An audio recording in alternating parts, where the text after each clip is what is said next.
Running commentary. We are exploring listening to albums. It is a lost art form. We took an hour out of our day. We switched off the phones. We switched off the computers. We did not answer the door. We sat down and we listened to the artist's vision and concept. Scritti Politti, Cupid and Psyche, 85. Released on the 10th of June, 1985, Cupid and Psyche 85 was the second album by Scritti Politti.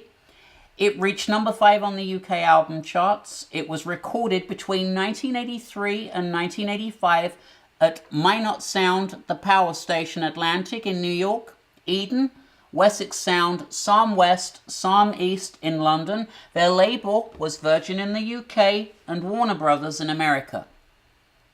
Scritti Politti were formed in 1977 by Green Gartside, a Welsh singer-songwriter. They had started as a Marxist DIY post-punk band, not dissimilar to the style of actually making records as Desperate Bicycles, who we reviewed earlier in the season. The name Scritti Politti even came from an homage to Italian Marxist writer Antonio Gramsci, and roughly translates to political writings. Scritti Politti was adapted to sound more like Little Richie's Tutti Frutti.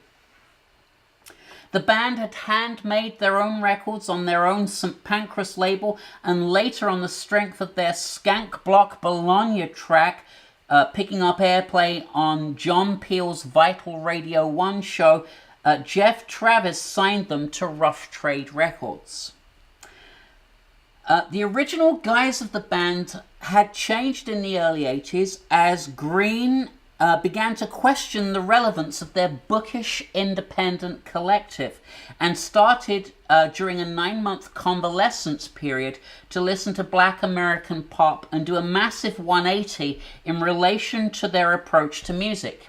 His bandmates were not impressed. Drummer Tom Morley buggered off in November 1981. This is a band with a fairly complex history, and I want to focus on what went into making this album. The Scritti Politti on Cupid and Psyche 85 were Green Gartside, David Gamson, and Fred Marr. Green was spending a lot of time in New York listening to hip-hop. Arif Mardin was drafted in to help produce the album and is credited as the producer on 3 tracks. Gamson and Marr were both American. The original Scritti were all English. From what I can gather, Green had very good relationships with people in mainstream pop. The first time Fred Marr met Green in New York back in 1983, the vocalist had been clubbing it the night before with Mark Almond. He'd recorded a song with Annie Lennox. He'd scored a number 12 album with Songs to Remember for Rough Trade. The band for this album had switched from DIY to full-on, majorly supported long player. Are you still with us? It's a lot to take in. The Cupid and Psyche reference relates to a 2nd century story written by Lucius Appius Madurensis concerning the obstacles between Cupid, boy love, and Psyche, girl's soul.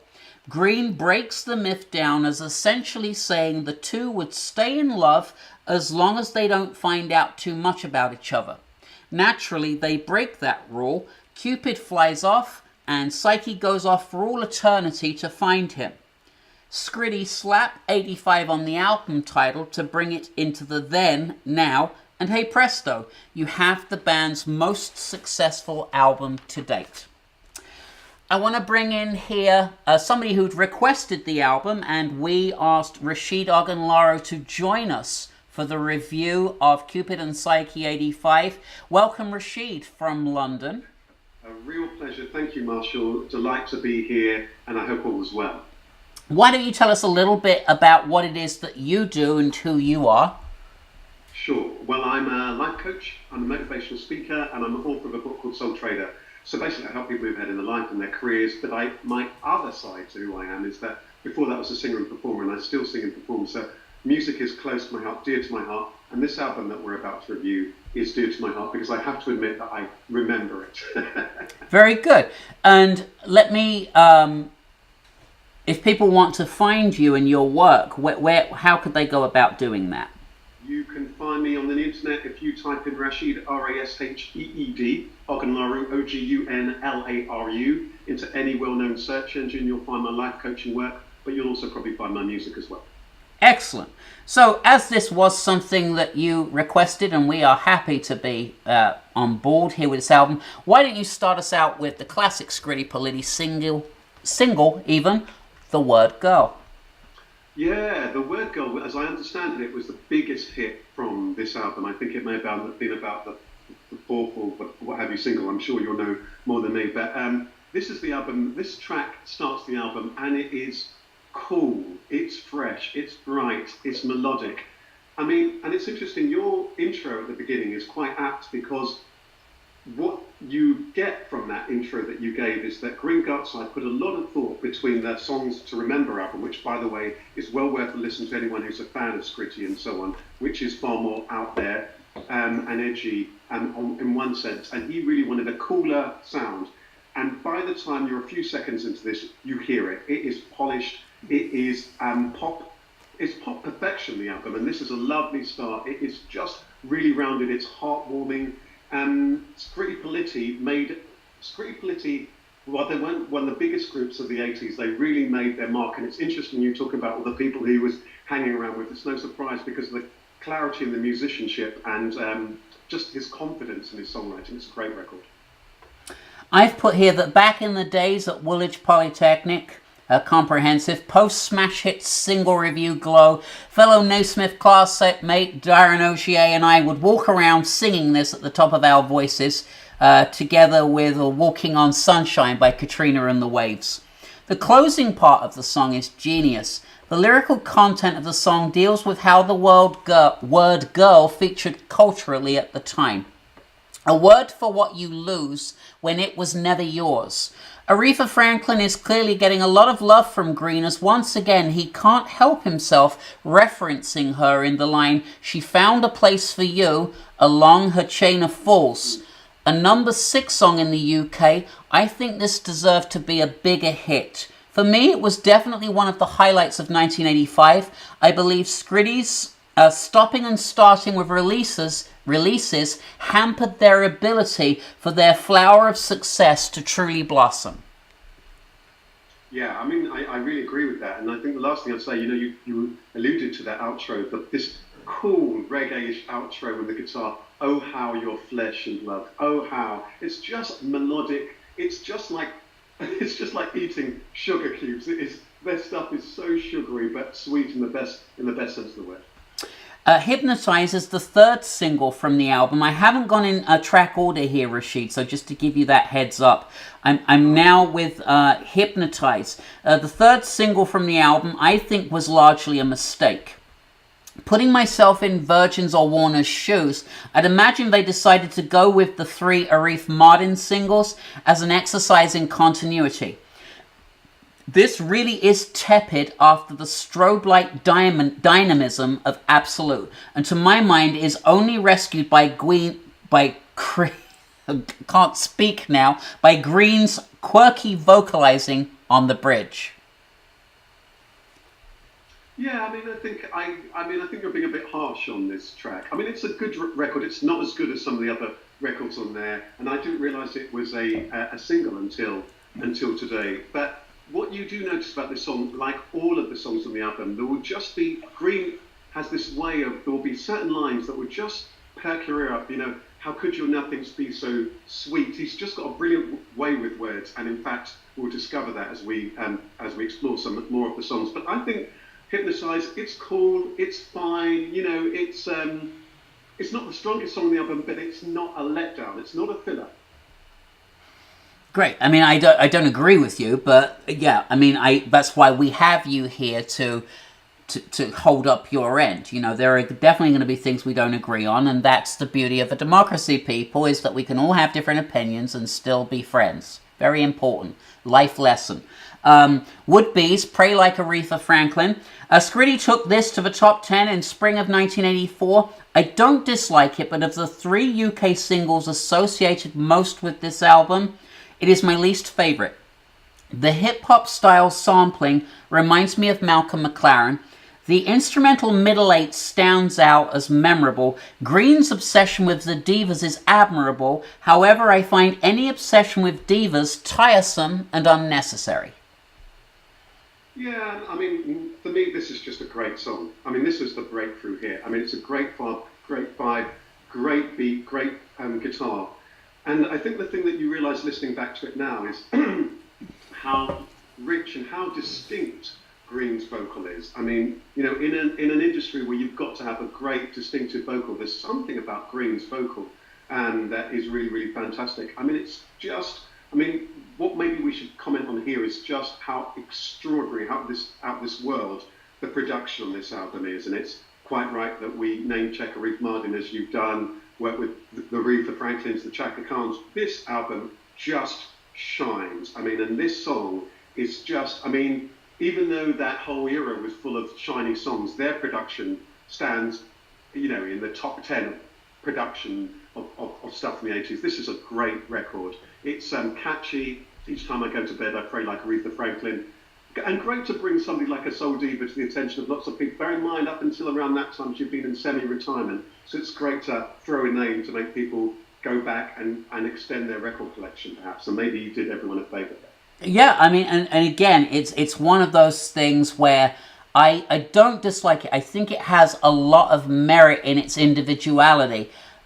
It's very idiosyncratic, though, isn't it? It's very not like the rest of the world. And I suppose when it was out, it just kind of passed me by. I was like, I don't get it. I really, you know, it really didn't strike me until about would-be's, as in WOULDBE', as opposed to would-be's. I didn't like the title here. Pray Like Aretha Franklin was almost a better title to me. I got nothing against Aretha Franklin, of course. I mean, how can you? She's got so many great songs.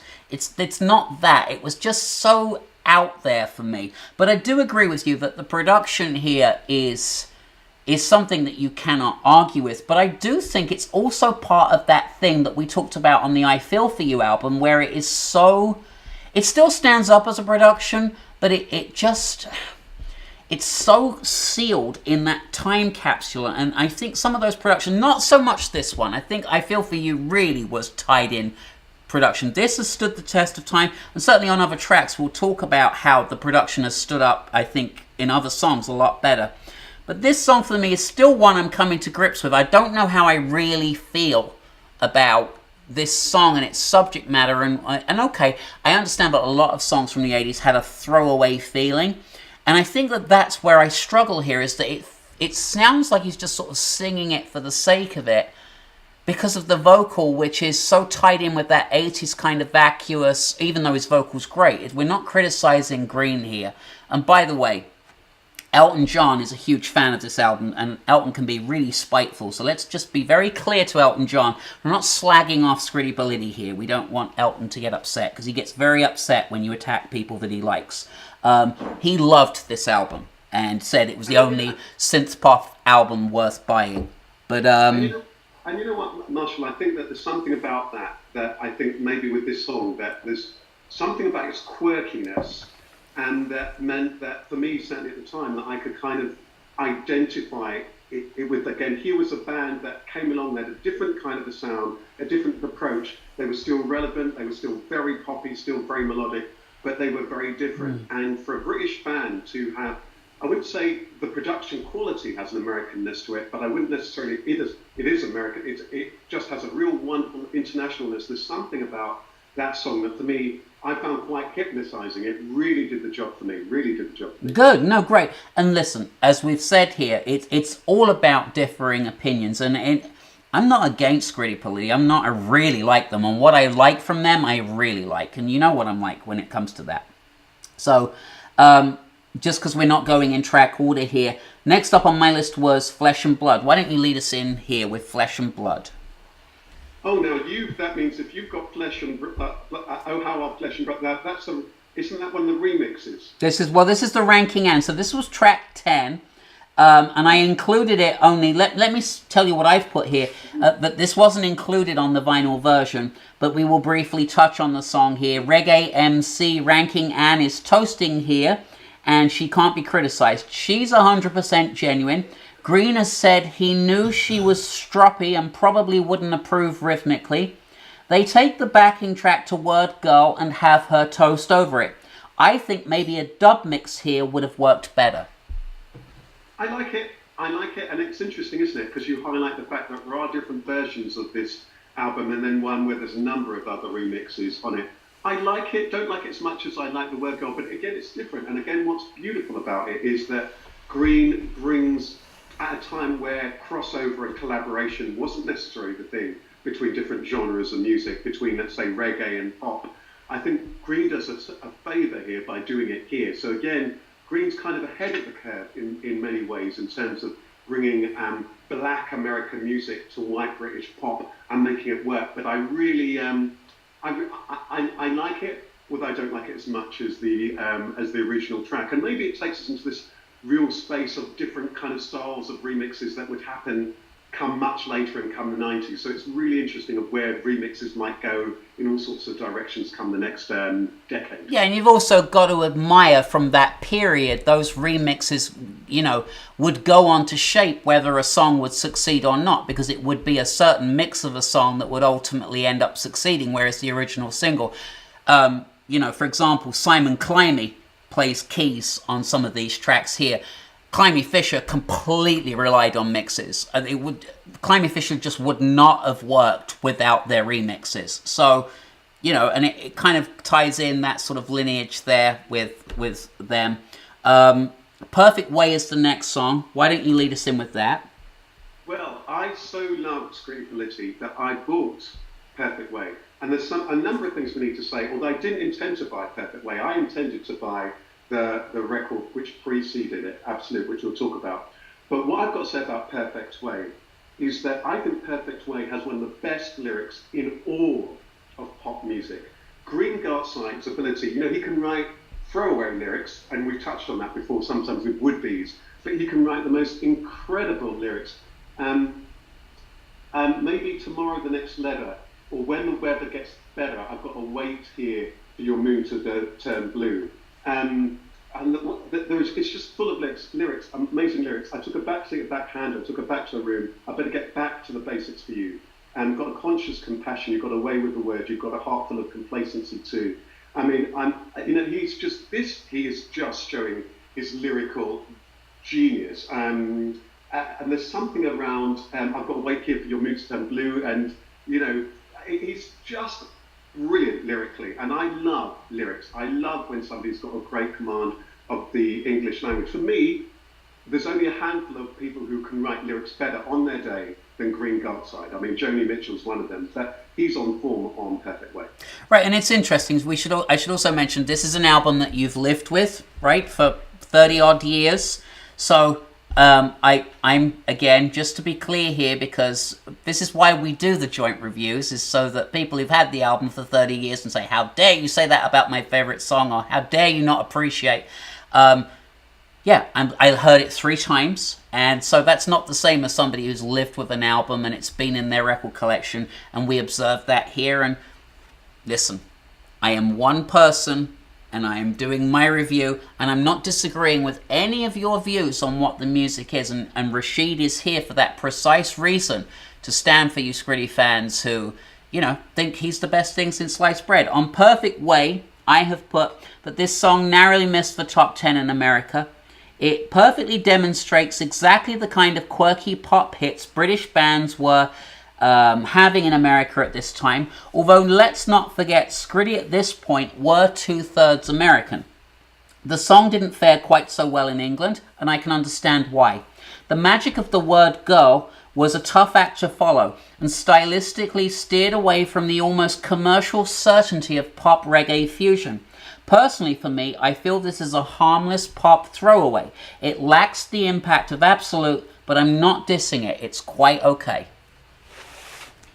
Yeah, and I think that part of the challenge with this album is that when Scritti are really great, and I think that we're we're kind of leading up to something that's really, really great. If I dare throw a suggestion in the box, that I think for me, Perfect Way isn't quite as great as Would Be's and another track that I'm sure we will come on to mention soon. But I love it. I love Perfect Way. And again, it's confident, it's great. And I love the outro.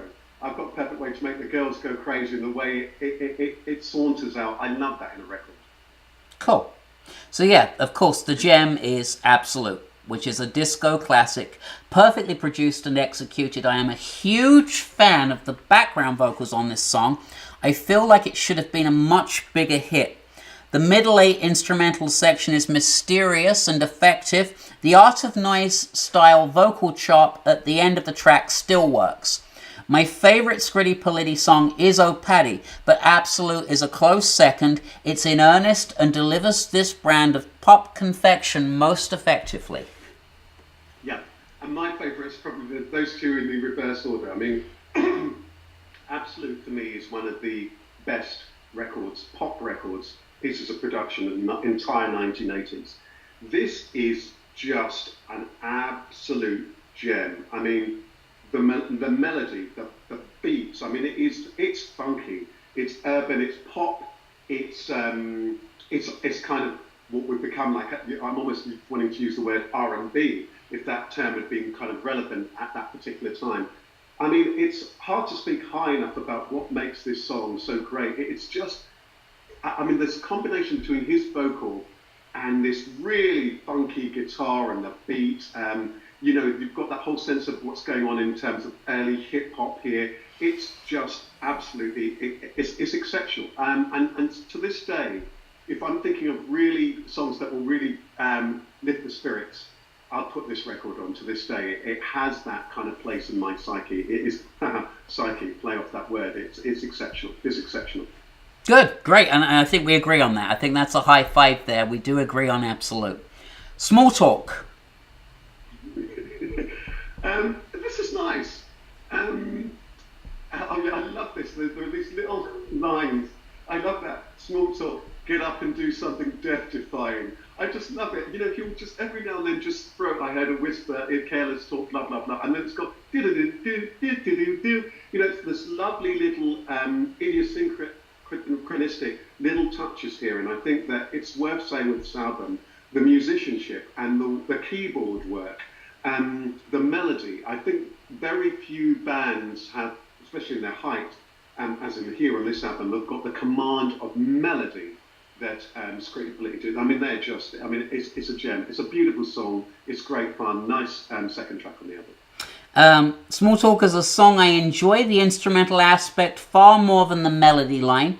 The guitar seems out of place. The synths percolate nicely. This track to me is more of a companion to Perfect Way than the more seminal work I've already given voice to. The treacly voice of Green at this point seems a mite over-affected. Yeah, I'm looking at, I won't add anything more to that. But yeah.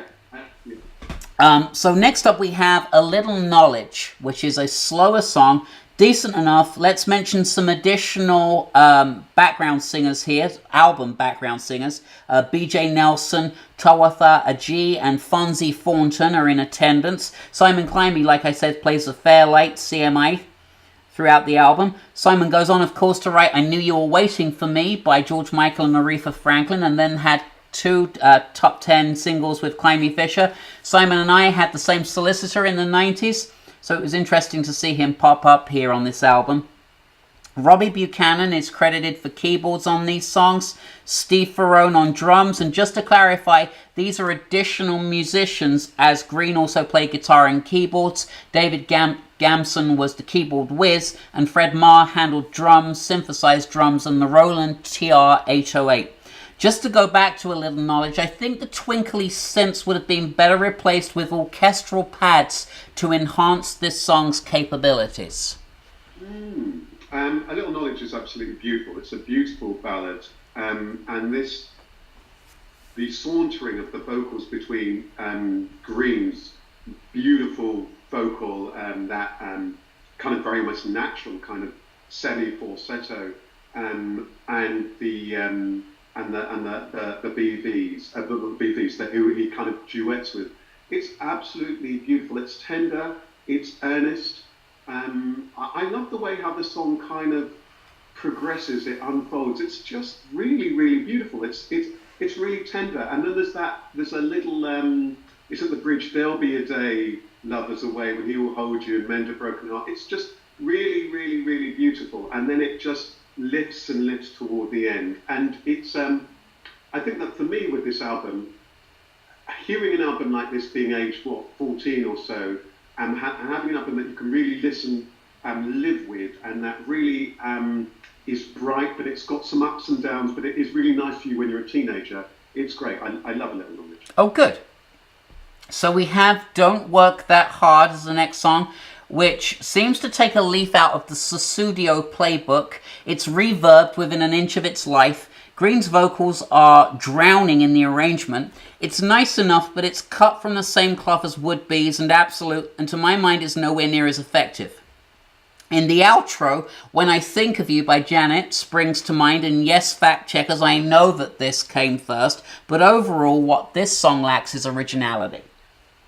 I think that's a bit harsh. I mean, but again, this is again the beauty of this, isn't it? For me, it's interesting that for me, Don't Work That Hard would be a better additional single from this album than Hypnotized.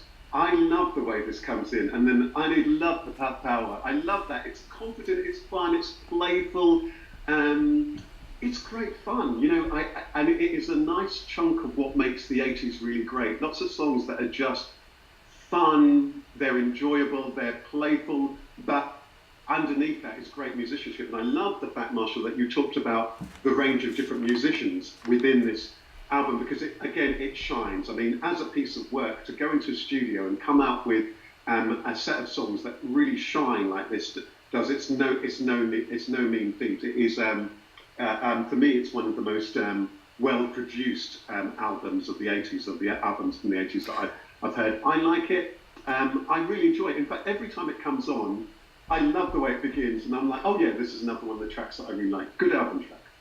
Good. And we should also say that the critics really gave Scritti Politti a lot of their time and energy. NME, Melody Maker, all of these people took the time to sit down and really review this album. So it's interesting that Scritti Politti definitely had the respect, having come from rough trade. And, you just wonder how those original Scritti fans felt in relation to this material compared to what this glossy brand of disco, or something along those lines. I mean, it's very clubby, it's very sparkly, which of course Rough Trade is nothing about what Rough Trade represents. So glad you said that, Marshall. I think that in retrospect, once I a few years later discovered the album Before Songs to Remember and the Rough Trade work, which is very different, but you can hear the thing that I think is the link is this beautiful sense of melody. So both albums have melody, but yeah, very, very different, very, very different. And I wonder what the fans are thinking. I guess this is the classic dilemma of any act in terms of evolution. But I think that for me, the 80s would be so much poorer for had Scritti Politti not turned that corner and given us this band that, whilst apart from the album that did so well, this is a band that should have had far greater success and far greater longevity than they did. But again, they're a great example of, if you make an impact in people's psyche, then it just doesn't matter. And they're a really good example of it. They become, I guess, over the years, a bit of a cult band, I guess, in a strange kind of a way in people's psyche. Yeah, I mean, definitely. Like, the songs that you like, you're never going to stop. Like, Absolute, Oh Paddy, for me, there's just no way. They will never be off of my playlist. Those two songs, no way. And Word Girl, I like it when I hear it, So, yeah, I mean, this is a band. They're not a one-hit wonder. They're not like a juggernaut like Duran or Spandau, Culture Club or Wham. They're not that either, but then I don't think they wanted to be. But, it's interesting as you were saying that, maybe the label they should have signed to was Chrysalis, because that would have been almost like the perfect label for them to go to, with that label name of them sort of changing from the pod into the butterfly, so to speak. But I think probably Scritti may have suffered from that earlier independent beginnings, it may have alienated some people, particularly people that were fiercely independent and fiercely believed in that aesthetic of not selling out. And, you know, I can't say that Scritti sold out, because that wouldn't be fair. I mean, they really, they're considered art pop in a lot of ways. There's a lot of intelligence and, as you've mentioned, literacy attached to what it is that they do. But I'm willing to bet that there was a lot of negative energy surrounding their initial beginnings, where people felt betrayed that they hadn't stuck to that, you know, suffering for your art path, which, you know, I mean, it's a tough thing. I mean, you know, there are a lot of, you know, what do? You go to New York and it's all glamorous and fabulous. So who knows that better than I do? I've done that. I know what that feels like. You know, the you know, bright lights, big city, and, you know, fuck, I don't want to make my own records if a record company's going to do it for me and throw me in a, you know, a Gaultier once in a while. You know, but that is selling out. That's what selling out is. And I think that this is where Scritti Politti, you know, from a political level, particularly as politics is in their name as well, and it's starting from that sort of Marxist standpoint of, you know, socialism, or the seeds of socialism, to then go into this sort of like glossy, like, you know, basically a lipstick band wearing Catherine Hamnet or whatever. It's just interesting. I'm not against Scritti, I'm really not. And I'm definitely more a fan of this material, this newer material, than the older material. But I'm willing to bet that spacing between the singles, it was spread out too wide. Remember that some of this material was recorded in 83. There's a big difference between the production value of 83 and 85, and I think this is why Scritti, you know, struggled sometimes to maintain some real success, because it was the gaps between the singles and this album. That was a long time. Yeah, it's a really interesting one, and I think that the narrative around there is really, really rich, because I mean, it's interesting because there are so many paradoxes, and hence the long intro with this particular album. I guess that what's interesting about the journey of this band is somebody who really discovers such a rich well of the breadth of soul music, and becoming arrested in it and thinking, actually, I want to bring this soul into the pop, which he does well. But then, how do you square that, I guess, with the political thing about what you're doing? Maybe you know, maybe again, sometimes we're not. It's funny how we are with pop stars, isn't it? Because maybe he was just, when he was very young, you know, sometimes you're very, very political it often happens, you're very political when you're at university, but by the time you're in your 20s and you're getting a job... Yeah, you're like, screw it. Yeah, you're like, screw it.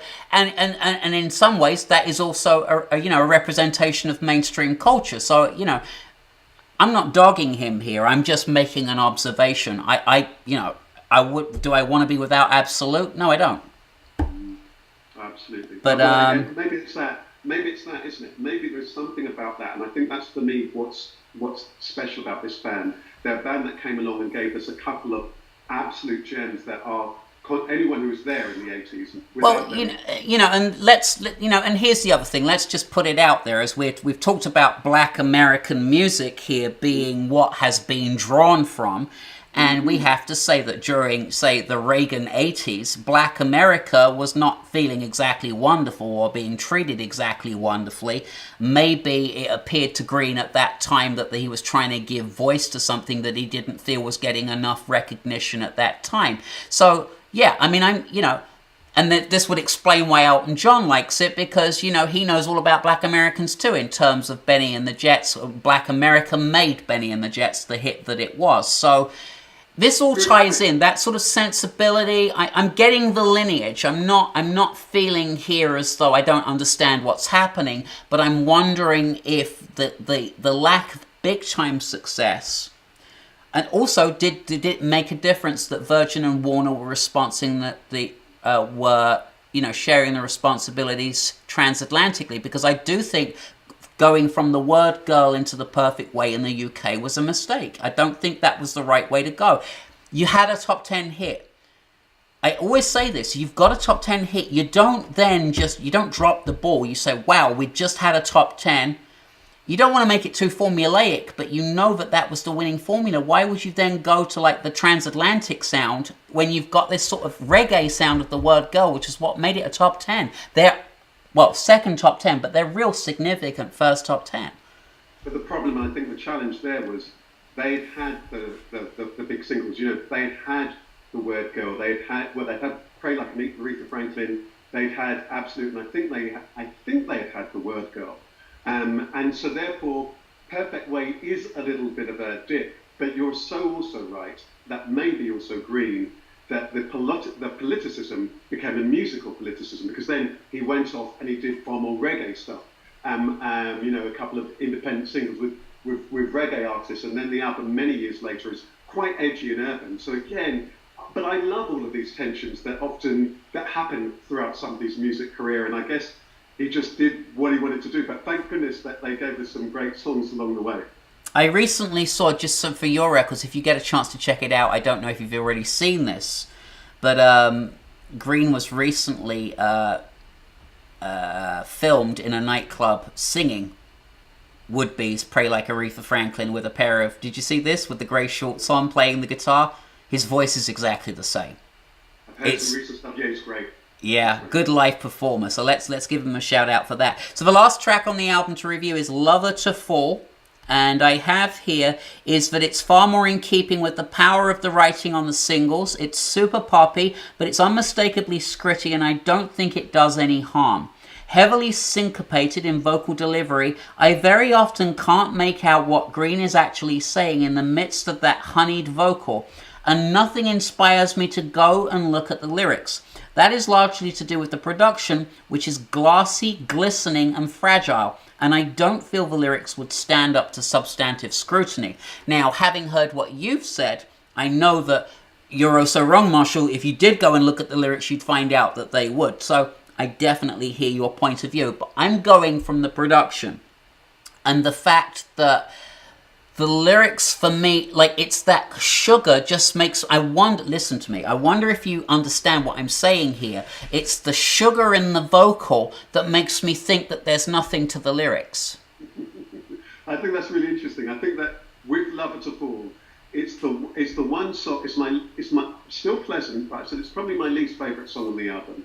It's the only song on the album that doesn't do that much for me. And you're right, it does have the sugar, but it doesn't quite have any of the, all the other songs for me have got something special, a bite, a beat, or something that gives it an extra something. For me, Lover to Fall doesn't have that. But what I will say is, I guess that what Green's done on this album, the Green and the guys, you know, Gamson there, had done by this point was to really get people to sit up and listen. And for me, the fact that they would go on to work with, you know, he went on to write the first single for Chaka Khan's next album, and then he would work with Miles Davis. For me, there's something about, you know, because I guess there's something about music. I guess ultimately you're wanting credibility. You're wanting to do work that makes people think, yeah, that's really, really great work. There's something unique about you. And I guess that's what they achieve. They somehow achieve being really cool, but being really poppy. But I agree, Lover to Fall is not the strongest thing on this album. It's a weak link on the album for me. So in summarising Scritti Politti, Cupid and Psyche 85, I mean, I think it's quite clear that this album is something that you've lived with for 30 years. We talked about that. I've heard it 3 times recently.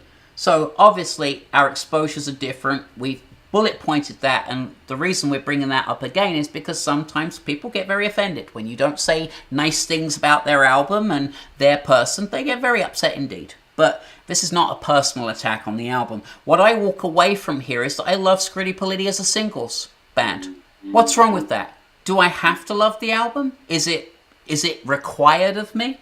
Perhaps when I'm reviewing the album, it is required of me that I love the album. I'm not going to be giving this album a bad mark. I'm not. And I'm going to be giving it more than you gave Blur, for example.